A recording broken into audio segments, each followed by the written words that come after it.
I was doing Ableton lessons at the time. Like that's what I did when I moved out to LA, because I'm also an Ableton certified trainer. Every time I talk to her, she's like, so when's the next Red Rock show? She doesn't understand. Yeah, exactly. Like, it's just weird because like the name has nothing to do with Paris, the city. Like it comes from Romeo and Juliet. Basically, like the reason I left Owsla was that we had this like music video to shoot for the song Falling in Love Again. All the musicians that play there are amazing. Like I don't want to bash Nashville, but there's a definite, anybody that's been there and that's tried to do music there, there's a definite single and narrow lane.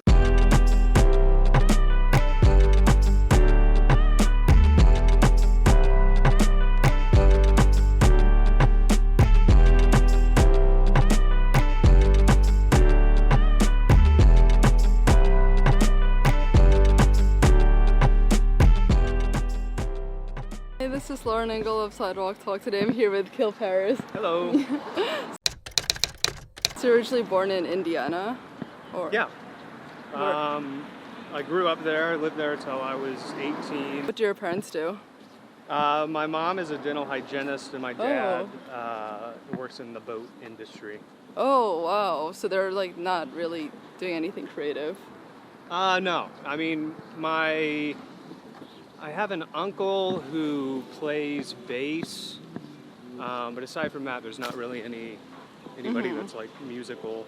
Where do you think got your creative side from then?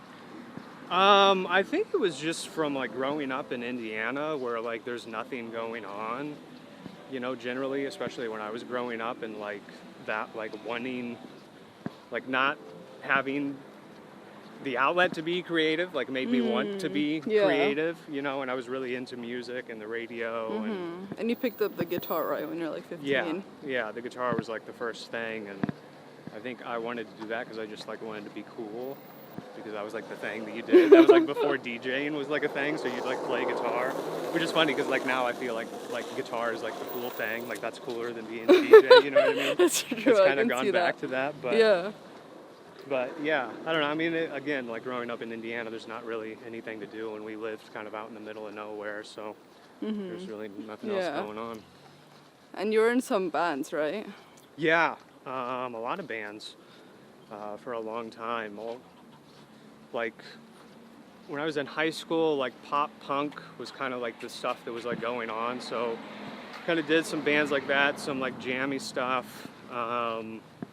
Alternative rock. I played country music for a while in Nashville after college. Oh wow! Like in country bands? Yeah, and like two of them. Played bass in those bands, and that was a trip. It's always funny because like it's like all these things that you do like throughout your life that like you know when you're doing them, you're like, gosh, this is like the worst thing. I don't want to be doing this, but then I don't know. There's so many of those moments that I've had that it's like made me learn something and then change something in the future, because that's really what got me into like doing music for myself and like DJing and all that, because I was so sick of playing in bands and, you know, doing the whole Nashville thing. So How do you describe your personality back then growing up? Rebellious, smart ass.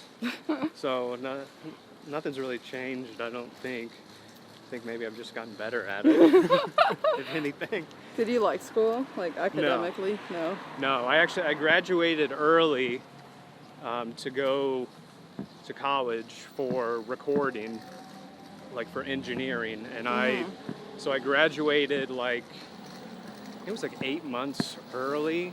Oh wow. So I didn't even go to my high school graduation or like the high school prom or anything. Like I was already like 3 months through my first year in college. What looks like to you to study that in college? Well, at that time, like I didn't know what I wanted to do music, and I thought I wanted to like record and be like an engineer, because I always thought that was like the really cool thing, is like the people like behind the music. And I think like Trent Reznor was a real influence, I think, around that time, because he was like the first guy that I heard of that was like producing all of his own, you know, music for the most part. And I didn't really want to do anything else, but at that time there wasn't really any school for, you know, being in the music business. But there were two schools in Florida There was Full Sail, which I think is still around now, and then the one that I went to, and that was the only one that offered a bachelor's degree, which is what I ended up getting. So I don't know, it was an option, and I was like, well, because my parents were like, well, you have to get like a bachelor's degree. Yeah. Like, you have to. So, and that was the only place that was offering it. So I'm like, all right, well, I'm going to go do this. Were they chill with you doing music-related stuff, like creative? Yeah, for the most part. I mean, they were really, I think at the end of the day, they just wanted me to like have a job and be able to support myself.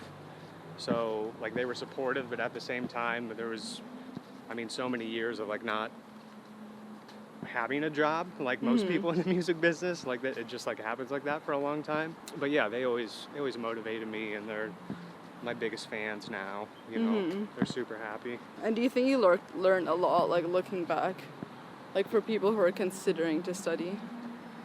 Yeah, absolutely. Like I think the biggest thing that I learned, because like when I went to school, the whole pitch of going to that school was like, you're going to get a bachelor's degree and learn how to record and engineer and do all that stuff. And then they had a like job services thing. So they're like, you know, after you graduate, then, you know, we'll, you know, find you a job and you'll be good to go. But it turns out once everybody graduated, there was no jobs. Like they had nothing set up. So it's all like BS that they just wanted Yeah, to it do. was. Oh my It was all gosh. BS because the school isn't even around anymore, and there's That's a lot so of really, messed up. yeah, a lot of really shady things about that. But that taught me and motivated me to just like figure it out for myself, you know, and to like Nashville after that. To like I moved in with some friends of mine from Indiana that had moved there, and I moved there to just like try it. You know, I wasn't like ready to go to LA or New York, so I'm like, well, I'll just go to Nashville and see what it's all about. And I didn't like it, but it was fun. And you know, again, like playing for other people for that time, to the point of getting really sick of it and being like, okay, like I need to like start taking like my own music like more seriously. You Was know? there like so there were some select bands that you kept playing for? Like what about the process you didn't like? Or is it just Nashville in general? I mean, Nashville's a weird place. I had this joke, like Nashville, like if you like music, Nashville's a great place to see it die, because that's really what it is. Like it's all singers. It's a lot of singer-songwriters. I mean, there's great music out there. Like all the musicians that play there are amazing. Like I don't want to bash Nashville, but there's a definite, anybody that's been there and that's tried to do music there, there's a definite single and narrow lane there. You know, it's a lot of people trying to do radio, pop music, and all that. Oh. So yeah, that and just like working for other people, like I've never really been good at that. Like again, like just being rebellious and a smart ass. Like I've never been good at having like a real job. And also again, it's just like broken promises, you know, which I feel like any musician or anybody that's in the music industry can understand that, because that's what so many things are. You know, there's so many people tell you like, oh yeah, well then, you know, you're gonna do this and then this is gonna happen and then, you know, we're gonna pay you and all that, and that just never happened. Oh, yeah. And what was the turning point that I guess you were sick of it then? There was a really weird situation that happened with like the girl that I was with at the time in Nashville. Like she just like bounced, just like left. And I didn't have like money or anything. Like, you know, we were renting a house together, and basically at that time I had gone down to Florida. That was right when I was starting to DJ. I'd gone down to Florida because one of my good friends there was like doing this little like tour around there, and that was when I first started DJing. So he's like, you know, come down and do this for like 2 weeks. How did you first get into DJing? Because you were doing more, I guess Nashville is like country or pop stuff.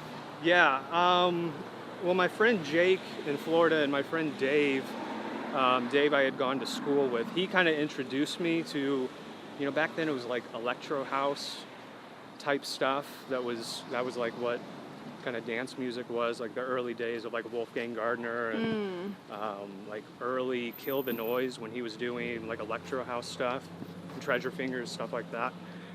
And I don't know, just hearing that stuff, I was like, oh shit, like this is awesome. And like this is like one guy, like this is like one person like doing the whole thing, like 'cause it opened my eyes. So anyway, so I'd like gone down to Florida for like 2 weeks and played a bunch of shows there with my friend. And basically when I came back to Nashville, like my girlfriend at the time was just gone, and everything in the house was just gone. Oh, wow. And I didn't have any money, so I was like, fuck, what am I gonna do? So then I just moved back down to Florida, and lived with my friend Jake for like a year, and still was like broke, and student loans, like. Was this in Sarasota or? Yeah, yeah, it was Sarasota. But yeah, I can't imagine, because I go there all the time because my grandparents live there, so I'm like, I can't imagine like someone our age, but then also like doing creative stuff there. Yeah, but it's great. I mean, Sarasota is awesome. Yeah, like, I love it. It's so pretty, and it's like there's just not that many young people there. But what my friend Jake and I were doing at the time there, like we had this like Monday night at this like pub place, and we would just play. He'd play a set, I'd play a set, then we'd like go back and forth. And that was at the time of like when we kind of started doing that for like the first couple months. That was like pre-Skrillex is what I want to call it, because that was like right before his first EP came out. So it was like the only place probably, like that lower half of the state where you could hear like dubstep music, Wow. At that time. But it was so much fun. I mean, we weren't making any money, but we got free PBR, and we were having a good time. We were hometown heroes there. So that was just such a great experience to like learn how to DJ, at least a little bit. Like, I think you're always kind of learning how to do it. And when did it click to you to start producing? In college, I had kind of always been doing, even before college, I had kind of been doing like my own little production stuff, but it wasn't until I was in college and a friend turned me on to Ableton, which they didn't even teach in college. So like I started getting into that, and I was like, oh, well, this is like, this just like fits the way my brain thinks and like how I want to produce music. I don't know, it took a long time to like make something that I felt like sounded at least like half as good as like stuff that was like actually released from other people, to where you can play like one of my songs back to back with somebody else's song and it's not complete. There's not a complete like difference or like a noticeable, like production value difference. A few years. Wow. I feel like to get at least comfortable with it, And then what happened after Sarasota? I moved back to Indiana with my parents for, it was close to 2 years, and I got a job. Actually, I worked for UPS for like a few months during the holiday season there, which was the best job I've ever had. I worked with a driver. There's this position there that only happens like during the holiday season. It's called a driver helper. So your whole job is you just meet the driver like in the morning, and he picks you up. Yeah. And then you get in the truck, and then you just help them deliver packages. Like you never go to the actual UPS facility or anything. That sounds chill. But it was awesome. But the driver that I was working with was also a part-time police officer. Oh, wow. And so like as we would go through these areas, and this is like my hometown, so it's like, and my hometown, I should also mention, was when I was in middle school and high school, we were the #1 county in the country for meth. So like meth started like that whole, so there's like I don't know, it's a really weird place.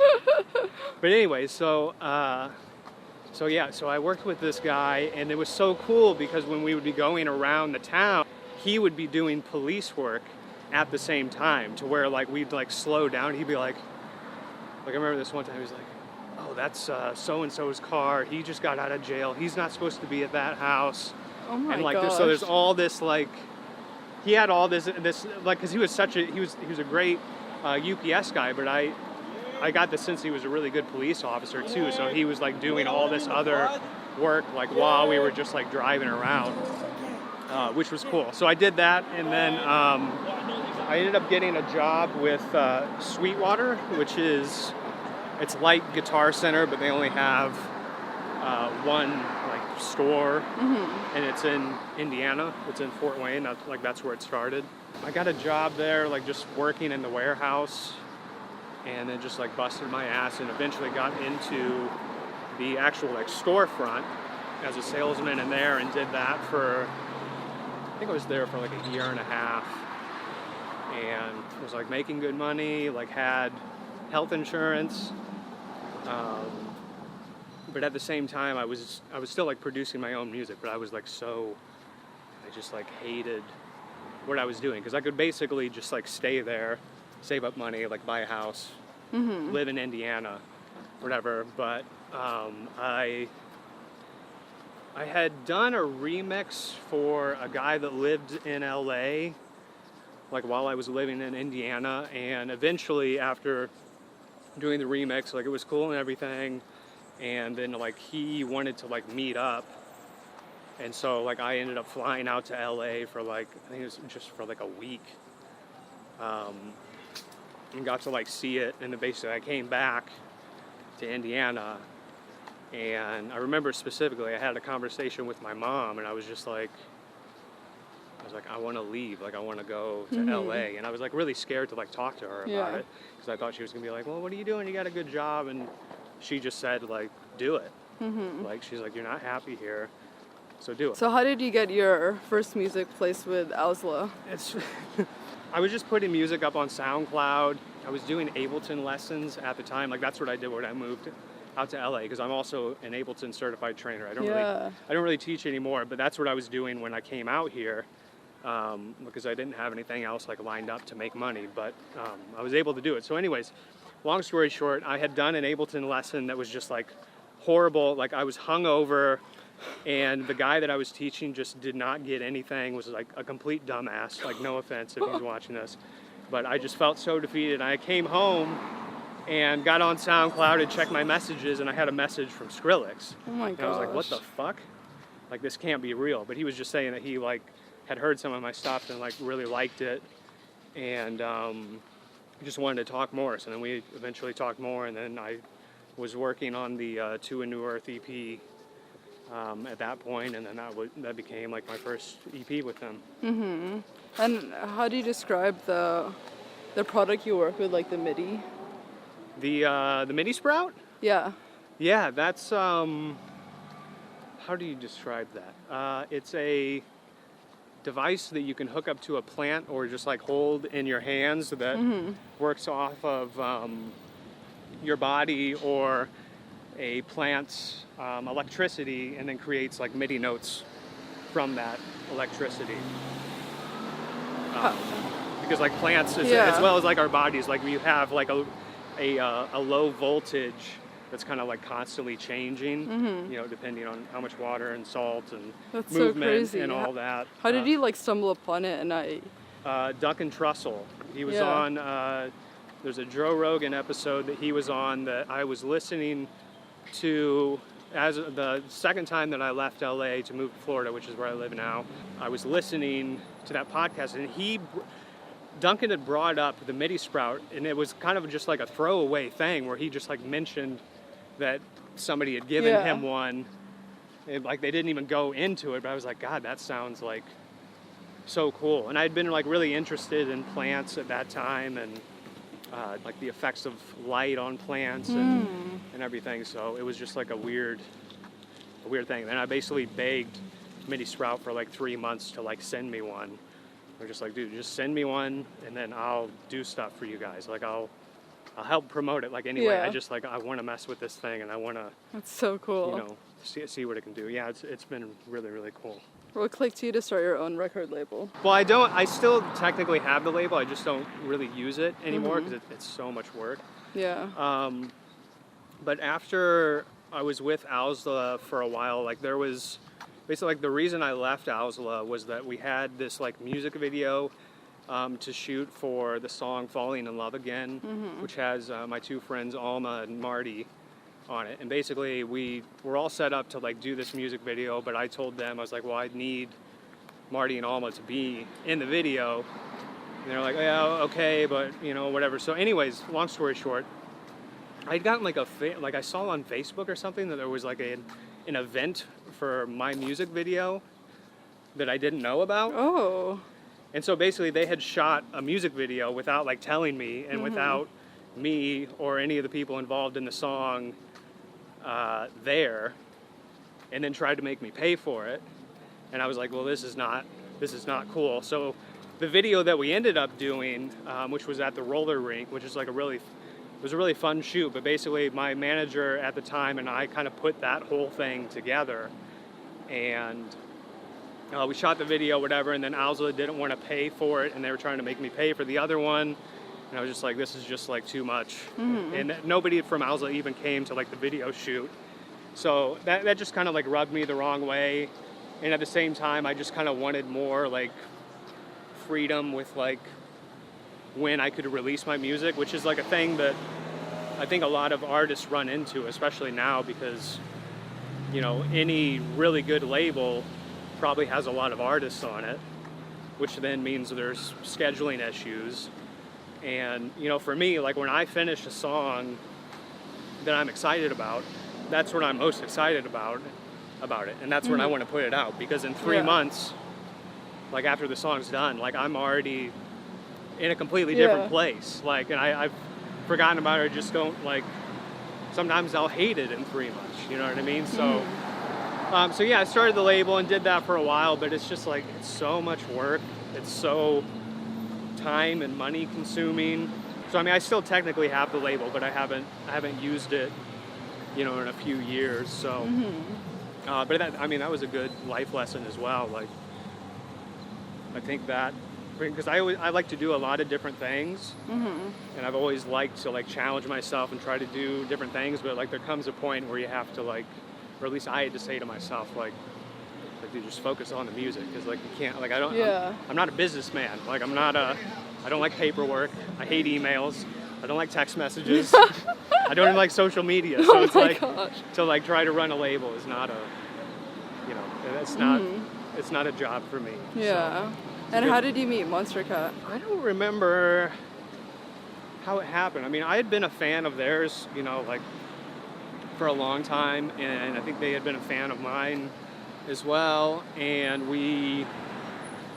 I don't know, they were interested, and they, you know, would let me kind of do whatever I wanted, and you know, it's been great so far. You know, again, the scheduling, I feel like scheduling's an issue with any, you know, label. It's kind of just like built into it, because like part of me really would like to just release independently again, and I'm sure I will eventually, but you know, Monstercat's been amazing. You know, I love that. It's a great community. Like, they have a great community of people around the label, and I love that. And they're all very supportive, and it's all about the music. You know, it's not necessarily a cool kids club, you know, which I feel like there's a lot of that going on. Yeah. And you talk about your Red Rocks performances, you like cried, right?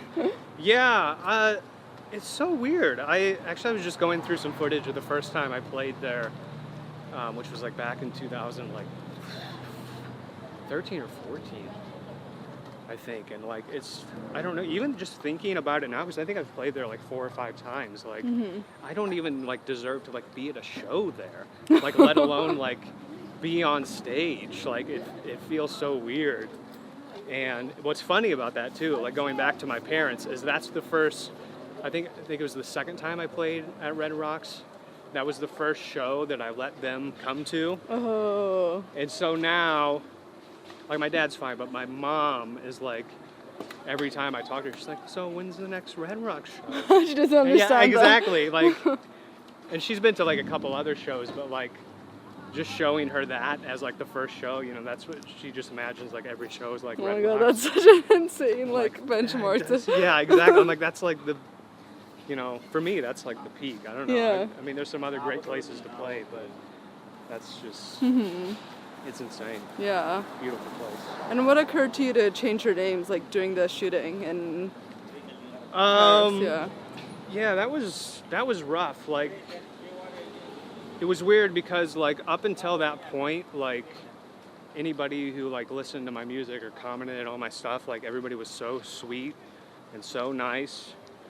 Like every single comment, like there was never any rudeness or anything. And then the Paris attacks happened, or the shooting, and then like I got like death threats. I got people saying like, "This is your fault. Like you did this. This is the reason." Insane. How did they even find you? Maybe just through social media, like. Yeah, it was all on Facebook. So messed up. Like, I don't know how. Yeah, exactly. How they found you. And it like, I don't know. I'm like still recovering from it, because it was like, it was just such a weird thing. And then like, I don't know, because I feel like a lot of things changed like then. The tone of things changed then. Yeah. And then I guess it just like got too bad that you had to change your name, or were you thinking to like write it out? I guess now it's like. Yeah, well, you know, I changed it because I was like, well, I feel like this is, you know, what I should, you know, do.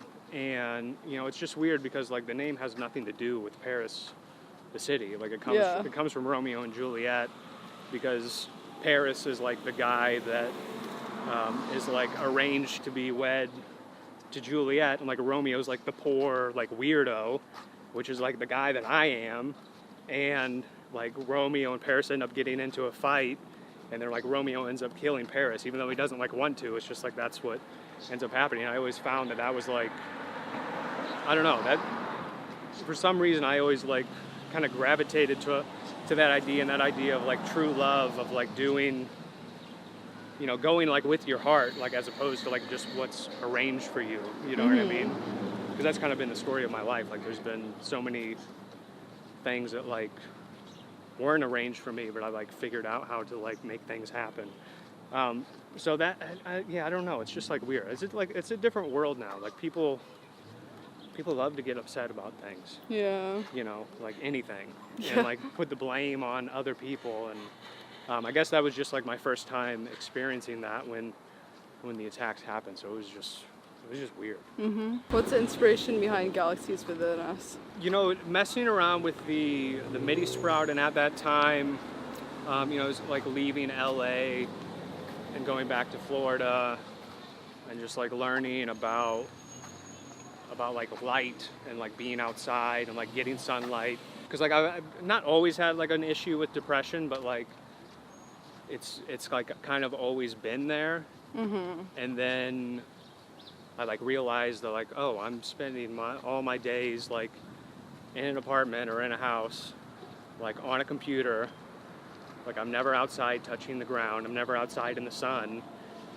And I just started learning about vitamin D and like that, how that affects the brain, how that affects your dopamine and serotonin. So anyways, moved to Florida and started kind of changing my lifestyle, changing like my routine, my schedule, really, because I used to always just be up late, you know. But yeah, like, probably a lot of people watching who like want to be producers, they probably are facing the same thing. Yeah, well, because it's tricky, because like you're always like inside, and like especially when you're starting out and you have other things to do, and even when you are like do shows and everything, you're going to be up late at night. Yeah. And it's like that's just not how we're meant to work. Like we're not meant for that. And then add alcohol and like drugs to that, and like it's a really bad like mixture. So anyway, so I moved to Florida and like changed. I mean, like now I like get up at like 6, 7 in the morning, like go outside first, like take the dogs out, go outside, just like sit in the sun, you know, do a little breathing, whatever. That sounds so relaxing. Yeah, it's great.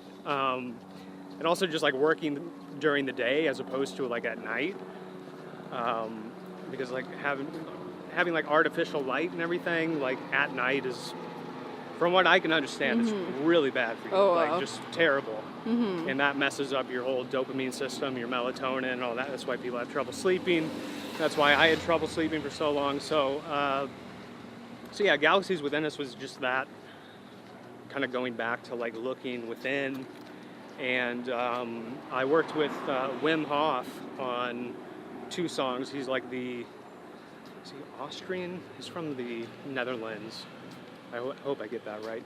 But he holds the world record for being submerged in ice for the longest. Like he's broke all these world records, and he basically does this breathing technique to where you like breathe in deeply and like let it go. You do that for like 2 to 3 minutes, and then breathe in deep and let it go. Then you don't breathe in again, and you do that like 3 to 4 times, and you can get it to where you don't breathe for like when you start out like a little over a minute, but like oh my gosh, up to 3 to 5 minutes, like where you're not breathing. And basically it's just completely resetting your hormones, and it's like inducing, I think it like induces like adrenaline, but since you're controlling it, it's like you're getting adrenaline through it, but you're able to control it so your body's not like freaking out. So I don't know, he's had scientists like studying him since he started doing all this stuff. It's crazy. I want to watch the videos when I get home. Yeah, he's crazy. He's been on some podcasts, and he has his own YouTube channel. The most profound thing that he did is that there's a video of this so you can see. He had a, what is it, like is it an endocrine toxin, some sort of toxin like that like fucks you up essentially. He had that like injected in him to prove that he could basically control his immune system. Oh my gosh. And get rid of it, and he did. Like it's all on tape. So he's like in ice too, because that's the other thing he does, like the ice baths and all that. So yeah, he's such an interesting character, and like I found him like, I don't know, almost like 2 years ago, and have been doing like the breathing exercises and ice baths from time to time, and it's it's crazy. I mean, it's basically, because they think essentially if you do it long enough and get good enough at it, you're releasing DMT. Like, so you can basically trip by doing it, but it's like a natural form of tripping, and it feels like it feels amazing. It's also really hard to do. Like it's challenging. But anyway, so I followed him on Twitter. He followed me back, and I was like, oh my god. And then Monstercat was like, well, you should have him like on the album. And I was like, well, yeah, absolutely. So I hit him up, and he sent me some recordings, and then that's the 2 songs that are on the album. It's so cool. How would you say your music has changed compared to the early songs you've made? I don't know. I'm sure fans could probably answer that better, but I don't know. I'm always like experimenting. I really hate doing the same thing twice. Like, and I feel like that's a problem for me in terms of like consistency of like how songs sound and like the style. So I feel like everything that I do does sound like me, but like a lot of times it's not what people are necessarily expecting, which at times feels a little bit selfish, because it's just like me wanting to do something different and something interesting, but it doesn't always land. But I don't know. I mean, I've always been influenced by like funk and soul and like old school stuff, and try to like bring that into like the electronic space. So that's, I don't know, it's like a blend. Like, I don't know, I'm always looking for inspiration from like older music, because I feel like there's so much great music. Like there's so much great like old music, and like there's ways to get inspired by that'll make you come up with something that sounds different from like a lot of what's being made right now. Last question: what do you want to be remembered for? Ooh, I don't know. I don't really care if I'm remembered, honestly. Like, which might sound weird to say, but other than maybe just like being a good person, I don't know. It's like I'm not going to be around after I die, so I don't really care. But I'm trying to do the best that I can do, and like be the best that I can, and just be like understanding, and I don't know, hopefully creative. So I mean, I don't know, maybe a little funny too. I don't know. Oh, I love this. Thank you so much. Yeah, no problem. Thanks for having me.